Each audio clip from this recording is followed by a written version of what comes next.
Bom dia, irmãos. Com muita alegria que nós estamos nesta manhã e também com a grande responsabilidade do estudo da palavra do nosso Deus. Há mais de um mês, o presbítero João Maurício me convidou para que eu estivesse dando um estudo, mas por problemas de saúde, eu fui protelando esse meu estudo. Os irmãos sabem que eu tive uma grave crise no mês passado, uma grave crise de diverticulite, e precisei ficar internado 6 dias, né? E eu agradeço aos irmãos que oraram por mim, aos irmãos que telefonaram, que escreveram, não é? E graças a Deus eu estou me recuperando muito bem. Então, é uma alegria imensa de estar novamente com os irmãos. Eu agradeço também, ontem, como a Junília falou, teve alguns irmãos carinhosos que tiveram na frente do meu prédio, cantando hino e também orando ao Senhor.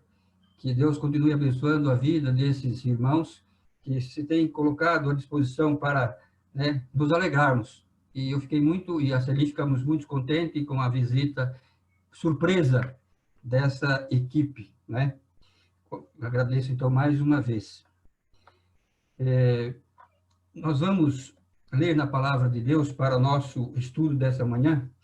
Eu vou abrir a minha Bíblia e os irmãos acompanhem a leitura que vou fazer lá na carta do apóstolo Paulo aos Filipenses, né? No capítulo 3, apenas os versículos 12 ao 14 que eu vou ler. A minha tradução é a Revista Atualizada.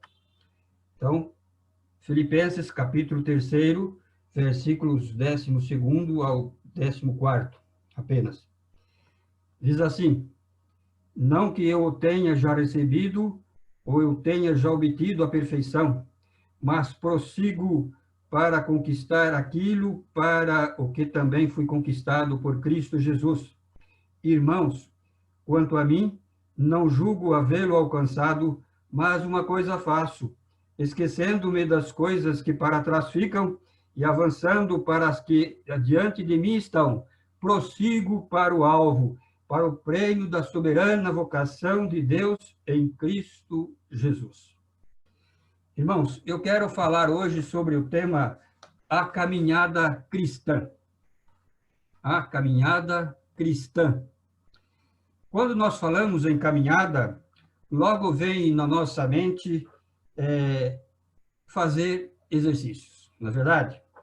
Pensamos em andar, pensamos em caminhar. Caminhada, então, nada mais é do que exercitar o nosso corpo.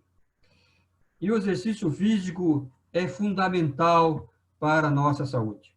Dizem os médicos que a caminhada é o melhor exercício para a saúde do nosso corpo. Vamos pensar, então, em alguns benefícios da caminhada para o nosso corpo. Primeiro, a caminhada é bom para o coração. Melhora a circulação do sangue e porque propicia uma melhor oxigenação das válvulas do nosso coração. Caminhar é bom para o pulmão, porque elimina as impurezas do nosso pulmão. Caminhada é bom para a osteoporose, porque deixam os nossos ossos mais resistentes. E caminhar é bom para emagrecer. Caminhada é o melhor exercício para o emagrecimento. Nós que estamos vivendo nesse período de pandemia, não é? Na verdade, estamos precisando muito de fazer caminhadas. Nós ficamos presos nas nossas casas, nos nossos lares, isolados, confinados, e ao invés de emagrecer, o que acontece? Nós ganhamos alguns quilinhos a mais. Eu tinha ganhado uns 3 ou 4 quilos, mas de repente, quando fui para o hospital e precisei fazer, e estou fazendo uma dieta, eu perdi, graças a Deus, perdi esses quilos a mais. Mas, então, a caminhada é bom para isso, para o emagrecimento. Então, mas a caminhada deve ser, para ser eficiente para a nossa saúde, ela deve ser uma constante, deve ter uma disciplina, não é verdade? Então, a caminhada deve ser feita, pelo menos, se não todos os dias, mas pelo menos 3 a 4 vezes por semana. Mas e a caminhada cristã? Tal qual o nosso corpo, a caminhada cristã, a vida cristã precisa também ser exercitada. Nós devemos exercitar a nossa vida espiritual. Em primeiro lugar, como nós podemos, então, exercitar a nossa caminhada cristã?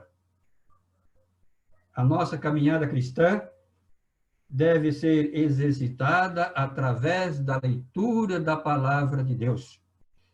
Deve ser exercitada através da leitura constante da Bíblia.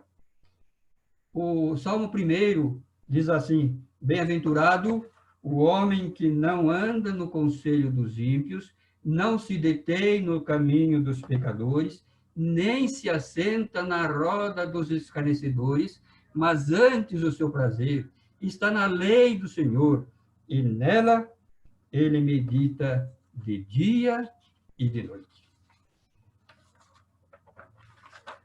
Quando eu era adolescente, eu ouvi uma pregação de um pastor, e ele falando da necessidade da leitura da palavra de Deus. Ele contou uma história dizendo que ele foi visitar uma senhora e perguntou para ela se ela tinha o costume de ler diariamente, de ler a Bíblia, né, diariamente. E ela disse: faz uns 30 dias que eu não leio mais a Bíblia, porque eu perdi os meus óculos. E ele disse: então, presta a sua Bíblia para nós fazermos uma leitura em conjunto. E qual foi a surpresa de ambos? Quando ele pegou a Bíblia, o óculos dela estava dentro da Bíblia. No domingo passado, minha filha deu uma excelente aula sobre a vida de Josué. E nós vimos, então, que Josué foi o sucessor de Moisés. Josué teve a grande responsabilidade de liderar o povo de Israel na caminhada rumo à terra prometida. E uma das recomendações de Deus para aquele jovem, para Josué, para que ele fosse bem-sucedido, está lá no versículo 8 do capítulo 1 de Josué. Josué, capítulo 1, versículo 8, que diz o seguinte: não cesses de falar deste livro da lei, antes medita nele de dia e de noite, para que tenhas o cuidado de fazer tudo o que nele está escrito. Então farás prosperar o teu caminho e serás bem-sucedido. Então, a leitura da palavra de Deus, a leitura constante da palavra de Deus, é um exercício que deve ser praticado por todos nós cristãos. Mas a nossa caminhada cristã também deve ser exercitada através de nossa comunicação com Deus. E como é que nós comunicamos com Deus? Nós comunicamos com Deus através da oração. Através da oração. Eu ouço muito o quarteto Gileade, o quarteto da Assembleia de Deus, se não me falha a memória, de Goiânia, e ele tem um hino lá que diz assim: a oração é a chave da vitória. A oração é a chave da vitória. Então, a oração é a forma mais sublime de nossa comunicação com Deus. O profeta Daniel orava 3 vezes por dia. E Paulo, escrevendo aos Tessalonicenses, exortando os Tessalonicenses, disse: orai sem cessar. A nossa caminhada também deve ser exercitada através da adoração. E quando nós adoramos o Senhor? Nós adoramos o Senhor quando nós participamos dos cultos, quando nós participamos da escola dominical, por exemplo, né? E nós não vamos à igreja para passear, nós vamos à igreja para participar do culto, nós vamos à igreja para adorar. o Senhor na beleza da sua santidade, como diz o salmista no Salmo 29, versículo 2. E quando eu falo em caminhada cristã, em vida cristã, eu quero dizer que ela não pode, então, ser estática, ela tem que ser dinâmica. Portanto, é na prática desses exercícios é que nós desenvolvemos a nossa vida espiritual. O apóstolo Paulo, nesse texto que eu li, e mais um texto que eu vou ler daqui a pouco, ele utiliza de uma linguagem atlética, como vemos no verso 13 e 14, que eu li agora há pouco. Irmãos, quanto a mim, não julgo havê-lo alcançado, mas uma coisa faço, esquecendo-me das coisas que para trás ficam e avançando para as que diante de mim estão, prossigo para o alvo, para o prêmio da soberana vocação de Deus em Cristo Jesus. É interessante, meus irmãos, que Paulo se utiliza de um contexto, se utiliza de um acontecimento, se utiliza de uma situação para aplicar a mensagem de salvação aos seus ouvintes, para facilitar o entendimento do ensino do Evangelho. E, nesse caso, para explicar a caminhada cristã, ele utiliza, então, a figura ou a metáfora de um atleta. E, nesse contexto, Paulo faz, então, uma comparação com os Jogos Olímpicos que tiveram seu início na Grécia Antiga, lá na cidade de Olímpia, na Grécia. Eram competições bem familiares aos gregos. E Paulo, então, utiliza a figura do atleta para aplicar, para ensinar o Evangelho. Ele faz uma analogia para melhor entendimento da sua pregação. Lá em 1 Coríntios, no capítulo 9, versículos 24 e 25, ele diz: não sabeis vós que os que correm no estádio, todos, na verdade, correm, mas um só leva o prêmio. Correi de tal maneira que o alcanceis. Todo atleta em tudo se domina, aqueles para alcançar uma coroa corruptível, nós, porém, a incorruptível.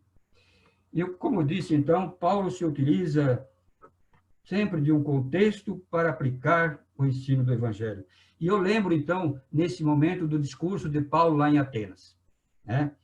Quando ele discursava em Atenas, uma cidade que era dominada pela idolatria, uma cidade politeísta. Aliás, os gregos eram politeístas. Ele tinha um Deus para tudo quanto era coisa, né? Tinha Afrodite, que era deus do amor, tinha o Apolo, que era o deus da luz, tinha Ártemis, que era o deus da lua, tinha lá o Poseidon, que era o deus dos mares, né? Dionísio, que era o deus das festas e do vinho. Então, para tudo eles tinham deuses. Era uma cidade muito politeísta, né? E Paulo, então, vendo naquele contexto, ele aproveita a oportunidade para apresentar àqueles gregos o Deus verdadeiro. Eu vou ler apenas os versos 22 ao 24 do Atos 17. Atos 17. Veja, acompanhe comigo. Diz assim: então Paulo, levantando-se no meio do Areópago, disse: senhores atenienses, em tudo vos vejo acentuadamente religiosos, porque passando e observando os objetos de vosso culto, encontrei também um altar, no qual está escrito: ao Deus desconhecido. Pois esse que adorais sem conhecer é precisamente aquele que eu vos anuncio. Veja, meus irmãos, que Paulo não criticou de uma forma... Paulo era muito sábio. Ele não criticou, mas muito pelo contrário, ele elogiou: vejo que vocês são acentuadamente religiosos. E passando aqui por esse lugar de culto, vi muitos altares, inclusive ao Deus desconhecido. E esse Deus que vocês não conhecem, é esse Deus que eu anuncio, é esse Deus que eu prego. O Deus que fez o céu, o mundo e tudo que nele existe, sendo ele Senhor do céu e da terra, e não habita em santuário feitos por mãos humanas. Paulo era muito inteligente. Em segundo lugar, a caminhada cristã requer sempre olhar para frente. Por isso, diz o texto lá que nós lemos, ele caminhava para o alvo. Paulo tinha um alvo. E olhar no alvo é olhar para frente. Olhar para frente. Então, a caminhada cristã requer sempre olhar para frente. Na nossa caminhada cristã, não podemos ficar estáticos, não podemos ficarmos olhando para trás. Se ficarmos olhando para trás, corremos o risco de ser atropelados pelos demais que correm conosco. Corremos o risco, se olharmos para trás, perdemos o foco. Corremos o risco de tropeçarmos, perdemos tempo, perdemos a velocidade e somos ultrapassados. O cristão, meus prezados irmãos, aquele que aceitou a Jesus Cristo como seu único e suficiente Salvador, não pode ficar olhando para o passado. Olhar para o passado, ou lembrar das coisas do passado, é lembrarmos com saudades de coisas que nós fizemos no passado e que muitas vezes não agradaram a Deus. Portanto, olharmos para o passado é sinônimo de estagnação, de paralisação, de retrocesso. E Paulo, escrevendo aos Coríntios também, na sua segunda carta, no capítulo 5, versículo 17, ele diz: e assim, se alguém está em Cristo, é nova criatura. As coisas antigas já passaram, eis que tudo se fizeram novas. E o próprio Jesus, desafiando os que seguiam, disse: ninguém que, tendo posto a mão no arado e olha para trás, é apto para o reino de Deus. Lucas 9, 62. Então, meus irmãos, é preciso libertarmos do passado para avançarmos na caminhada cristã. É preciso deixarmos os costumes do passado para nós avançarmos na caminhada cristã. E Jesus, falando também sobre a vinda do reino de Deus, lá no capítulo 17 de Lucas, no versículo 32, disse: lembrai-vos da mulher de Ló. E todos nós conhecemos a história da mulher de Ló. Quando Deus resolveu destruir as cidades de Sodoma e Gomorra, por causa também da imoralidade e do pecado que imperava naquelas duas cidades, foi dada uma ordem a Ló e a sua família, que deixassem aquelas cidades e não olhassem para trás. A mulher de Ló, porém, talvez sentindo saudades do passado, olhou para trás e foi transformada numa estátua de sal. Na caminhada cristã, então, é essencial esquecer-se das coisas que para trás ficam. Em terceiro lugar, na caminhada cristã, é necessário perseverança e resiliência. Na nossa caminhada, sempre iremos enfrentar obstáculos. Sempre iremos enfrentar situações adversas que exigem de nós ânimo, coragem, resiliência e perseverança. E às vezes vamos cá entre nós, e às vezes até na igreja que nós pertencemos. Nós temos alguns aborrecimentos, não é? E muitos deixam a igreja e vão para outra igreja. E lá encontram problemas também e vão para outra igreja. Parece que a procura de uma igreja perfeita, né? E alguém já disse, se você quer uma igreja perfeita, eu digo que você chegar lá, a igreja tornou-se imperfeita. Eu não vou citar o nome aqui de um presbítero que passou na nossa igreja e aconteceram alguns problemas e ele ficou aborrecido e falou que ia para outra igreja. E o reverendo Silas perguntou para ele, quantas igrejas você já passou? Ele disse, eu já passei por 7 igrejas. Talvez esse presbítero estava procurando uma igreja perfeita, não é? Uma igreja perfeita. Então, na nossa caminhada cristã, muitas vezes teremos uma estrada salpicada de lindas e belas flores perfumadas. Mas também, muitas vezes, iremos pisar em alguns espinhos que podem sangrar os nossos pés. Mas nós não podemos desanimar.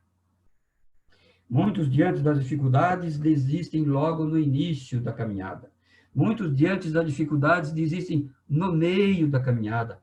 E muitos, infelizmente, diante das dificuldades, desistem quando já estão chegando no final, quase na risca do fim da caminhada. Mas nós não podemos, como disse, desanimar.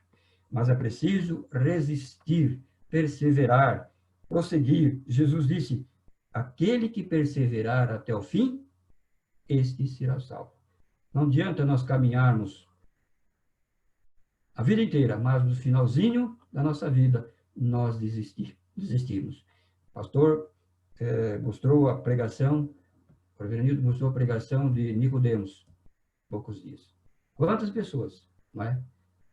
Estavam pregando o evangelho, mas de repente caíram, não resistiram, foram tentados por outros pecados, e acabaram desistindo da caminhada e não foram até o fim.